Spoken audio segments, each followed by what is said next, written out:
right, Baker, that was a back and forth game down to the wire. After their first score very early on in the fourth quarter, you kind of turned around to your team and you said there's 4 quarters to play. What do you think ultimately led to this victory?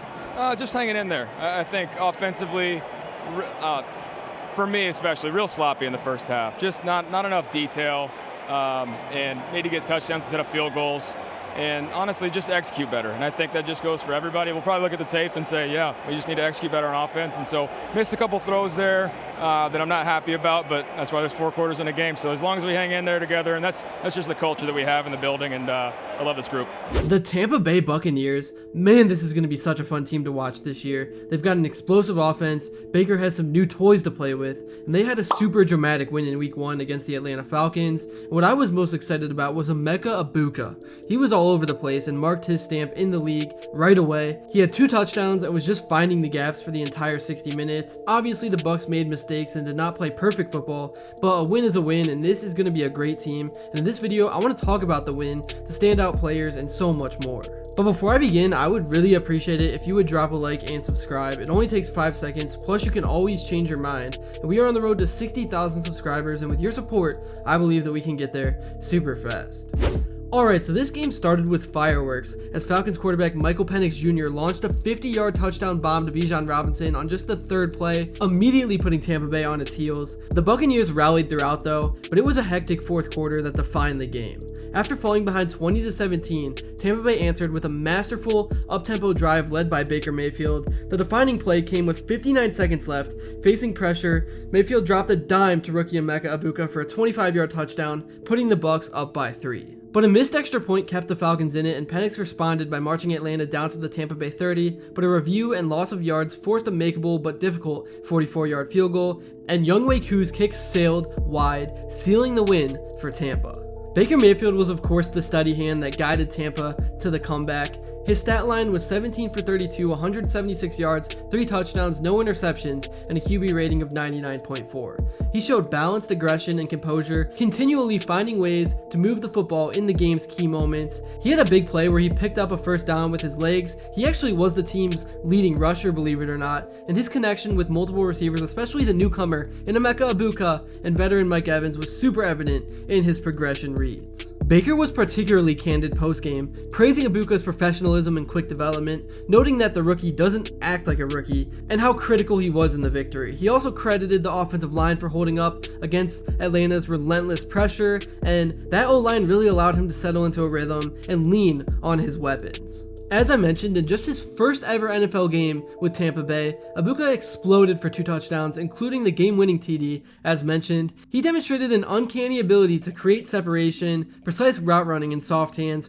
finishing with 77 yards on 6 catches. Both scores came in the red zone, and on the game's biggest play, Egbuka shook coverage with a sharp break, high-pointed the ball, and secured it as defenders collapsed around him. And Egbuka's presence added a dynamic third option behind Evans and Chris Godwin once he gets healthy. It's a major upgrade for Tampa's offense in 2025 for so many reasons. And I really think Egbuka was kind of held back at Ohio State. Obviously, he wasn't held back in terms of success. I'm just talking about in individual numbers and what numbers the scouts should have been looking at for the NFL draft, because he was playing behind Jeremiah Smith, who kind of got most of the attention and got a lot of the targets. But anyways, Mike Evans, even as he ages, just kind of changed direction. Mike Evans continued his pattern of dominance. He was drawing coverage and making tough middle of the field catches. And while most teams and secondaries focus on preventing deep shots to Evans, his intelligence, physicality, and chemistry with Baker makes him a threat every single snap. Evans logged over 70 receiving yards, several first downs, and set up the game-winning sequence by distracting safety coverage for Egbuka's final score. I really just can't get over the evolution of Baker Mayfield as a quarterback. I am a Cleveland Browns fan, and Fox Sports gave me a nice blessing of putting Baker's game-winning drive on after I got to watch the Browns blow yet another game they should have won in improbable fashion, thanks to a missed, wide-open 35-yard field goal right down the middle of the field. I mean, he couldn't have been set up any easier and still missed it. It's the Browns curse, and it lives on forever. But for real, Baker's career was done.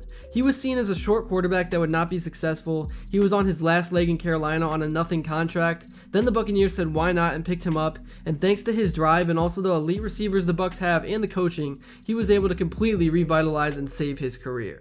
Anyways, now for the defensive standouts. Lavonte David showed his veteran presence with key third down stops on Bijan Robinson and in pass coverage. The secondary limited explosive Atlanta pass plays after the opening drive, nearly grabbing 2 interceptions and keeping the Falcons mostly in front of them. Vita Vea and Osa anchored the defensive line, and they really did their best to disrupt run lanes, and they forced Atlanta into late down situations. And after Atlanta's early score, Tampa's defense morphed mid-game, deploying more zone and disguised looks, forcing Penix to settle for shorter throws. The run defense stiffened. Bijan Robinson, who was so explosive on that opening series, was bottled up for just 24 rushing yards the rest of the way, though he did hurt Tampa in the receiving game. But yeah, man, Lavonte David's leadership and communication pre-snap really helped to limit Atlanta's big play opportunities. With Evans, Egbuka, and the tight ends in Cam Johnson and Cade Otton, Mayfield really has the most depth and adaptability in Tampa since their Super Bowl run. Egbuka's emergence means defenses cannot double team Evans and Godwin exclusively once he comes back, and the team has designed play packages for schematic variety. Baker showed he can kind of be like a point guard, distributing the ball efficiently and thriving in late game scenarios. His chemistry with both established stars and young talent makes Tampa especially dangerous on third downs and in the red zone, a factor that elevates every playoff team.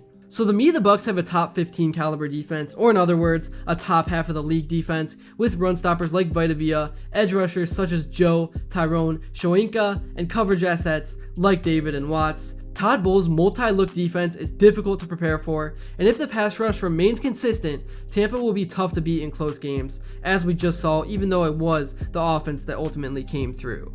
The Buccaneers lost several close games last year, but won their biggest close test to open 2025, which to me is a big sign that their culture has shifted to a more resilient, confident mindset. Mayfield and Bowles have both cited in interviews that the great locker room harmony this team has and mental toughness are the big keys for this new season. So overall, Tampa's dramatic Week 1 win showcased not only individual brilliance, but also the growth of a cohesive, multi-dimensional team. The defense looked disciplined and flexible, the offense is loaded with reliable veterans, and a new smart and explosive rookie, and special teams made a big difference. Most importantly, Baker Mayfield has stepped up as a leader, elevating his play, embracing the new weapons, and proving he's more than just an efficient quarterback. If the Buccaneers execute on their strengths and continue adapting their schemes, this team will absolutely make waves in the NFC South and beyond, with the potential to challenge for a deep playoff run in 2025. That's really all I got for this video. Thank you all so much if you made it to this point. Let me know what you thought about Baker's performance and how the Tampa Bay Buccaneers played, and just give me your overall thoughts on this game in the comments below. And if you enjoyed this breakdown, please be sure to drop a like and subscribe, because your support truly means the world. And also let me know what you would like to see next. And until then, I will see you all later.